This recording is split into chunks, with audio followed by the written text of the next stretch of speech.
حضور اقدس صلی اللہ علیہ وسلم کے فرمان کے مطابق اور آپ کے عمل کے مطابق، جیسے خود آپ نے حضرت عثمان کی شرافت و حیا کو دیکھا، فرمایا عثمان چاہو تو میں اپنی بیٹی رقیہ تمہارے نکاح میں دے دوں؟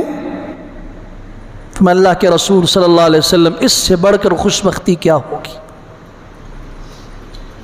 نکاح ہوا۔ غزوہ بدر میں جب بدر کے لیے نکلنے لگے ہیں، حضرت عثمان کی بیوی حضرت رقیہ بیمار تھی۔ آپ علیہ السلام نے فرمایا عثمان تم یہیں رکو، اپنی بیوی اور میری بیٹی کا خیال رکھو۔ حضرت اسامہ بن زید سے بھی فرمایا تم یہاں رکو۔ غزوہ بدر ہوا، مسلمانوں کو فتح ملی۔